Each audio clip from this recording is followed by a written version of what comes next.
Welcome to Be a Mensch, our weekly journey in Pirkei Avot, Ethics of Our Fathers.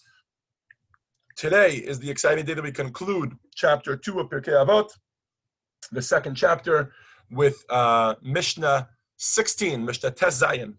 And we are, for those of you that don't recall, since last week, we are in the middle of Rabbi Tarfon's words. So we had concluded with the 5 students of Rabbi Yochanan ben Zakkai. Rabbi Tarfon is a student of Rabbi Eliezer. He was a student of, I'm trying to look back to where I saw that. Anyways, but he was, it seems he also studied a little bit of Rabbi Yochanan ben Zakkai. In any event, we end off with his words. So just to remind you from last week, for those of you that have the book, we're now on page 80. But just to remind you from last week's Mishnah, Rabbi Tarfon began by saying, the day is short and time is very limited. There is a lot of work to be done in Torah, learning and serving Hashem. The workers are lazy and could achieve more if they put in more effort. The reward for this work is great, and Hashem, the master, is pressuring the workers to accomplish more. Right? So we have this analogy of, welcome, Andrea. Welcome, Andrea. Good to have you with us. I don't know if she can hear us. Welcome, Andrea. Good to see you. So we have this analogy of the employer and the employee, and we say the day is short and the work is much. There's a lot to do, but the day is short to get it all done. Okay, fine. In this week's Mishnah, Rabbi Tarfon picks up where he left off. Arnold, you want to read for us? I can't see it. You can't see it? It's not big enough. Oh, okay. Hold on. Yeah, I was trying to enlarge it, but I couldn't enlarge it. That I can solve, I think. Is it big enough now? Is that a little better? Okay. Go for it. So, move it down though. Yeah, we go. Rabbi Yochanan would often say, though indeed the day is short and there is much to be done, do not be discouraged, for it is not your responsibility to complete all the work. However, you are not free to give up on trying to do it. You are required to do it as much as you possibly can.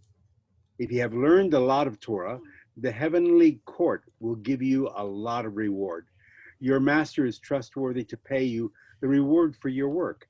But know that the reward for the righteous will be in the world to come. Thank you, Arnold. So today, the discussion today is really going to be one about perspective, particularly perspective when it comes to things. Arnold, I love your kippah. Particularly, I did that for you, my friend. Thank you. Particularly when it comes to our perspective with regards to how much our service of Hashem is really worth. So I'm not going to ask anybody to raise their hands, but I'll speak for myself instead. Sometimes you put on tefillin and you think to yourself, what is it really worth that I should put on tefillin? So many Jews around the world are putting on tefillin. What is it really worth if I put on tefillin but I don't daven the whole davening? Or I give $1 to tzedakah, but it's not really, helping the poor person that I'm giving it to. I give them $1. That's it I can give. We live in such a results-oriented world where everything is about results and everything is about how much have you done, how much have you accomplished, etc., that we learn to judge ourselves and our efforts with regards to whatever we're doing based on the results of what we do. In other words, one random example. You come to Minyan in the morning, and you're not the 10th person. You're number 8. You haven't helped to make the minyan. Or you're number 12, and you haven't helped to make the minyan. Because we live in such a results-oriented world, very often we think to ourselves, so that's it, I haven't managed to do anything, right? And everything can be judged in this regard. Kosher, for instance, right? Today I'm going to order a kosher meal because I'm flying. So I'm going to order, and flying to Israel, whatever it is. I know these are hard things to think about now, and nobody's been on a plane in a long time. But I'm flying to Israel. I'm going to order myself a kosher meal like that I can eat kosher on the plane. You think to yourself, who am I fooling? I don't eat kosher all the time. I don't keep kosher all the time, right? Or as somebody asked me recently in one of our classes here, my kitchen is kosher, but I still make mistakes, and there are still cracks in my kashrut. What is it really worth? So today we're going to have a conversation a little bit in that regard with regards to what is it that Hashem really wants. Is that really how Hashem thinks? Right? Because remember, we're doing all of these mitzvahs in order to connect to Hashem. Is that really the way Hashem thinks? And the answer is a resounding no.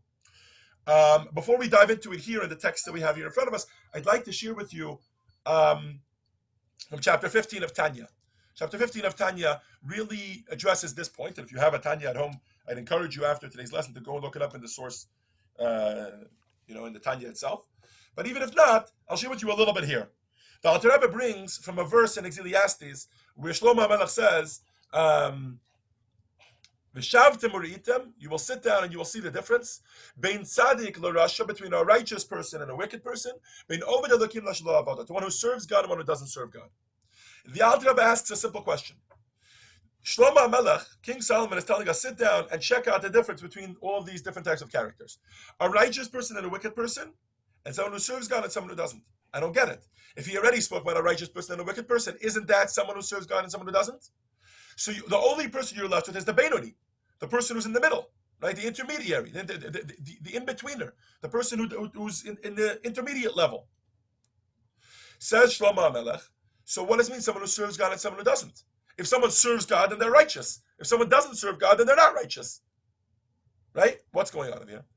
And without getting into all of the lengthy discussion that the Alter Rebbe gives there, it turns out, says the Alter Rebbe, that both of these are talking about the same person. The only difference between them is how much effort they're putting in. He says, let's look at the word Oved Elokim, one who serves God, from the root word, Oved. Oved means to serve, like a servant who serves, like someone who works hard, right? Look at it like an employer. We're back to Rabbi Tarfon here, right? He says when we serve God, sometimes we can look at it as an employer. And even though, excuse me, we may not see the results of our effort, Hashem sees the results based on our effort. What is the difference between someone who serves God and someone who doesn't? Someone who serves God is someone who puts in effort, even if that effort might not be completing the job. So someone who, and famously in the Talmud, the example is brought, and we discussed this last week, of someone who studies his Torah portion, the section of Torah that he's studying 100 times, or someone who studies it 101 times. Because in those days, it was customary to study it 100 times. So studying it 101 times means going out of your comfort zone. Similarly, if we're going to have a conversation about what it means to God when we serve God, the difference between someone who serves God, in other words, someone who works hard for God, or someone who doesn't, is not necessarily someone who gives $1 million to tzedakah or someone who gives less. The difference is someone who, whatever he's doing for God, he's actually sacrificing of himself. Whether it's giving tzedakah, and he's giving $1, which is outside of his comfort zone, whether it's studying Torah, and he's studying it 2 times instead of 1 time, which is outside of his comfort zone, or 101 times, or 100 times, or if it's giving $1 million. Whatever it is for us, the effort that we put in, that's what counts to Hashem. Now, so you say to yourself, 1 second, so I'll just do whatever I do, and it'll be great because I've put an effort. The difference is that unlike every other deed that we do in this world, when we serve Hashem, He knows how much effort we can be putting in. And He judges us based on the potential that we have and what we're actually doing in actuality. So again, not based on what needs to be done, as the Mishnah says, Lo alecha hamalacha ligmor. It is not for your responsibility to complete all the work. But you're not free to give up on the work. So in other words, we have to give it our best shot. We have to put our best foot forward to do as much as we can in Torah learning, in doing mitzvot, in giving tzedakah, whatever it is. We have to do as much as we can. And Hashem judges us based on the effort that we could have put in. This is illustrated best through the story that they have here below. Ron, do you think you can read this for us? In the living lessons, be the best you. This is a story that I get quoted to me all the time, or that I hear all the time, and I think about it all the time because it happened with a man whose name was Rabbi Zusha of Anipoli. My name is Zusha. So Ron, at your leisure. All right. Rabbi Zusha of Anipoli once said, I am not afraid that when I arrive in the heavenly court, they will ask me why I wasn't like our forefathers or Moshe Rabbeinu. I'm afraid they will ask me why I wasn't Zushi. Hashem doesn't expect you to be as great as any other person. What he does expect of you is to maximize your own potential. A person who has a deep mind or is a quick learner is expected to learn more Torah than those who don't. A person blessed with wealth is expected to give more tzedakah than those who have less. A person who is naturally influential has the responsibility to influence others for the benefit, for the better. Each person is expected to use the tools and talents that he was given given to serve Hashem to the best of his ability? Thank you, Ron. It's the $1,000,000 question as to how do we know? Right? How do we know when we're using it out to the best of our ability?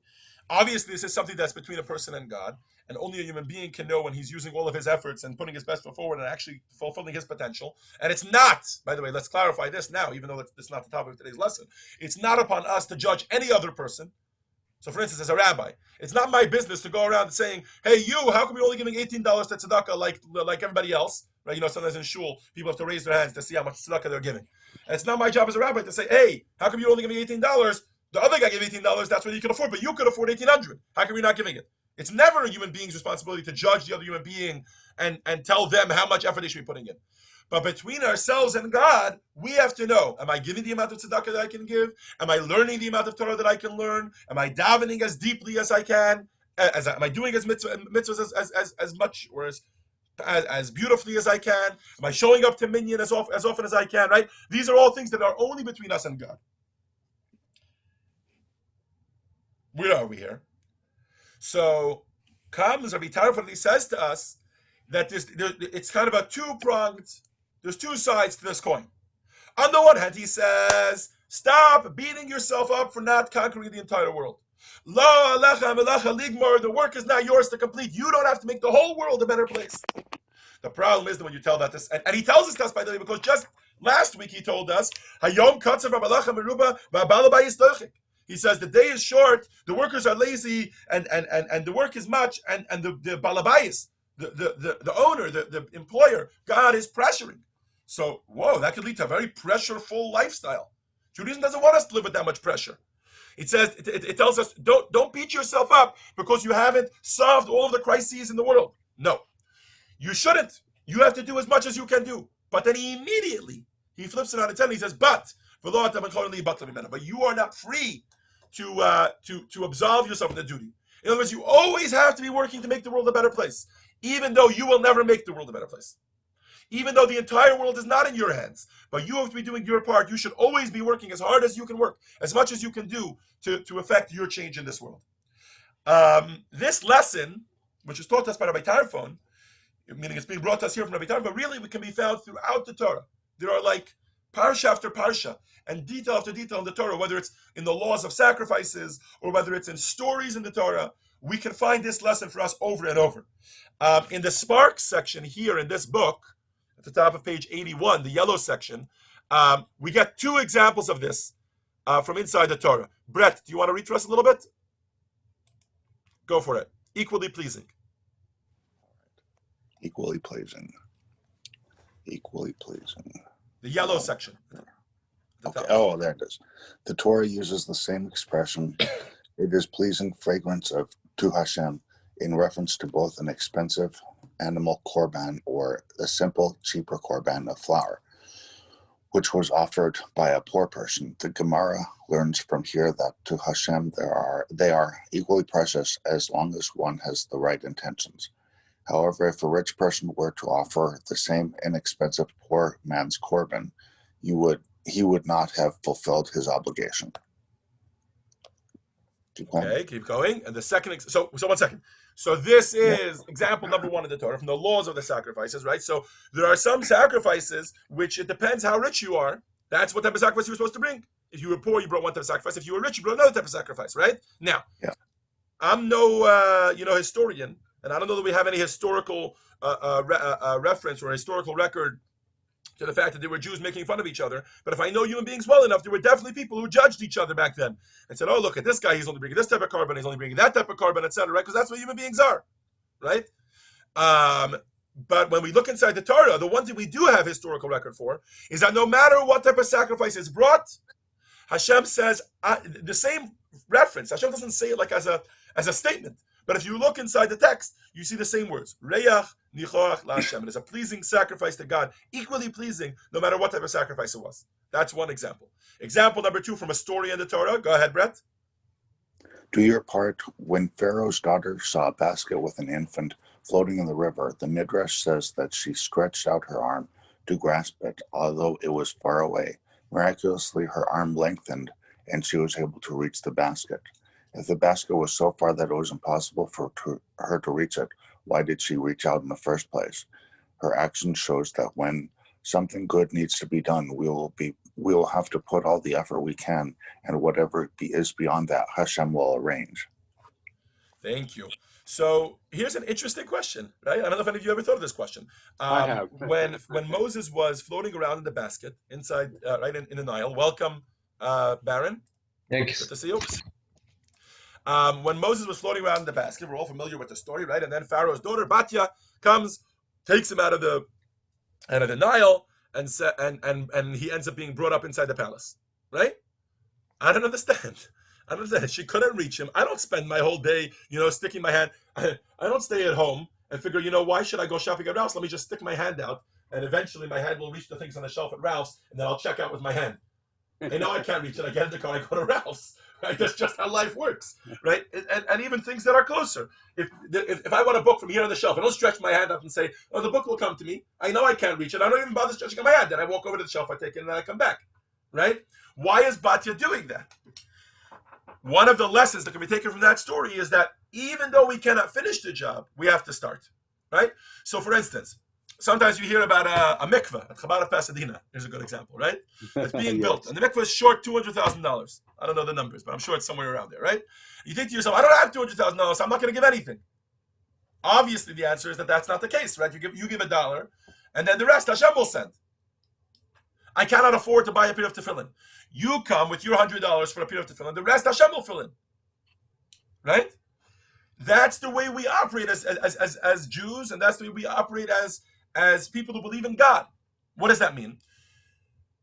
Does it mean that I expect miracles? No, I don't expect miracles. But I know that Hashem doesn't expect from me to fill in and to finish the entire job. Hashem expects of me to do what I need to do.